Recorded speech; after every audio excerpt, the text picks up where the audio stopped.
সামাজিক লেভেল এবং রাষ্ট্রীয় লেভেল, চারটা পর্যায়ে আমি তাদের পারপাসটাকে একটু ব্যাখ্যা করছি তাদের দেওয়া প্রিন্সিপালের বেজে।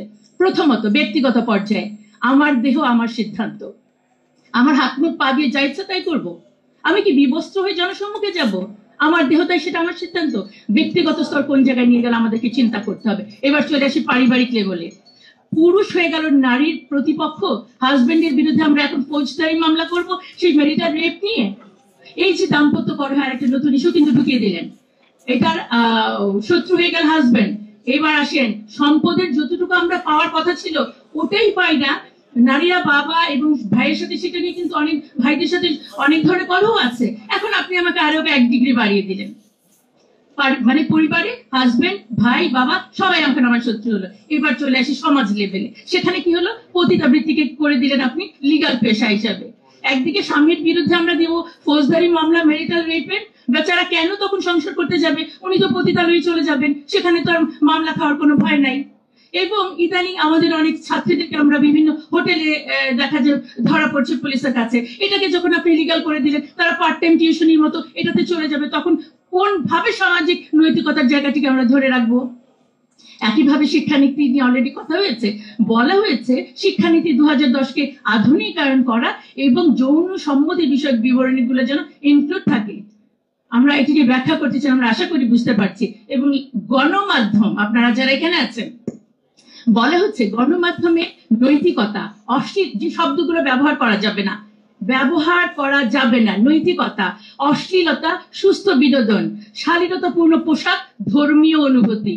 আমি এই কথাগুলো গণমাধ্যমে বলতে পারবো না। আমি গণমাধ্যমকে তাহলে কোন পারপাসে ব্যবহার করছি?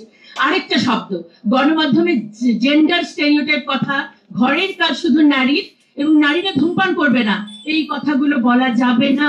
আমি বলতে চাই ধূমপান তো নারী পুরুষ দুজনের জন্যই খারাপ, তাহলে নারীরা ধূমপান করবে না এই কথাটা বলা যাবে না কেন? আমাদের উদ্দেশ্যটা বুঝতে হবে তাদের। এবং ধর্মের সাথে সাংঘর্ষিক আইনের ফলে সামাজিক অবস্থা কতটা অস্থিতিশীল হয়েছে আমরা তাদের রিপোর্ট প্রদানের পর থেকে এখন পর্যন্ত এটি বুঝতে পেরেছি। তাহলে ব্যক্তিগত লেভেল, পারিবারিক লেভেল, সামাজিক লেভেল ক্লিয়ার। এবার চলে আসলাম আমি রাষ্ট্রীয় লেভেলে। এটি একটি ইহজাগতিক মানে প্রতিষ্ঠান, অবশ্যই তাই, তাদের সাথে ধর্মের কোনো সম্পর্ক নাই। কিন্তু আমাদের বক্তব্য হচ্ছে শুধু রাষ্ট্র কেন, ধর্ম ছাড়া কোনো প্রতিষ্ঠান টিকে থাকতে পারে না। এবং দুঃখজনক, তারা বলেছে সংবিধান থেকে নৈতিকতা এবং শালীনতা শব্দ দুটো বাদ দিতে হবে। বাকি আর থাকলো কি আমাদের? দেখেন, আসন বাড়িয়ে মানে যে আপনারা দেখবেন যে 300 আসনকে বাড়িয়ে 600 আসন করতে বলেছে। হ্যাঁ, তার মানে কি মমতাজ এবং শ্রমিক আসাদের সংখ্যা আরো বাড়বে। এটা কোয়ান্টিটেটিভ ডেভেলপমেন্ট এবং এটা আই ওয়াশ, যেটা আমি বলেছি যে স্থান পরিবর্তন করে সংখ্যা বাড়িয়ে আসলে কোনো ধরনের নারীর ক্ষমতায়ন অবশ্যই হয় না। সেটা গুণগত মানে ইয়ে হতে হবে।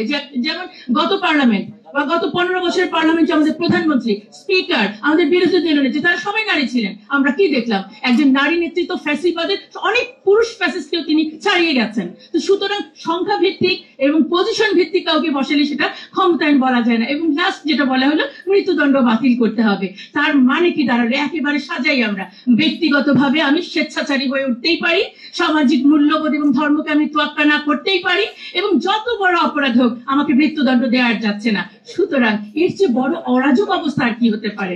সুতরাং এখনই সময় আমাদেরকে সংস্কারগুলোর প্রতি এবং এই কমিটির প্রতি অবশ্যই ন্যায্য সিদ্ধান্ত আমাদেরকে নিতে হবে। দেখেন, আমি এই চ্যাপ্টারের 2-3টা তাদের প্রস্তাবনা শুধু আমি জাস্ট একটু বলছি।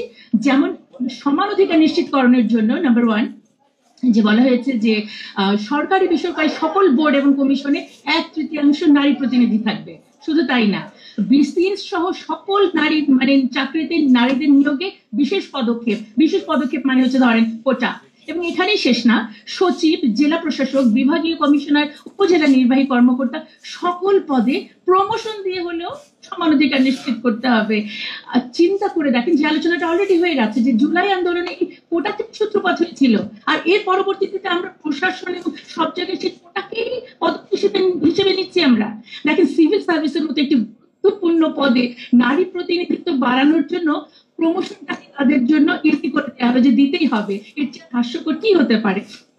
মানে বিষয়টা হচ্ছে এমন যে যেমন আমাদের এই প্রথম সারিতে যারা বসে আছেন আমার সম্মানিত অতিথিবৃন্দ, আমাদের সবাইকে যদি আজকে এখানে বসিয়ে দেওয়া হয় তার মানে আমরা সবাই কিন্তু সভাপতি পর্যায়ে চলে গেলাম। এভাবে করে আসলে কিন্তু উন্নয়ন নিশ্চিত হয় না। আমাদের যেরকম বর্তমানে ডিস্ট্রিক্ট কমিশনার আছে আমাদের 64টা জেলায়, মহিলা হচ্ছেন 18 জন, উনাদের সুপারিশ মতো এটা হতে হবে অন্তত পক্ষে 32 জন মহিলা। তাহলে কি করতে হবে, অ্যাট এনি কস্ট সহকারী কমিশনারকে ডবল প্রমোশন 3 ডবল দিয়ে তাকে এখন আমাদের ডিসি বানিয়ে দিতে হবে।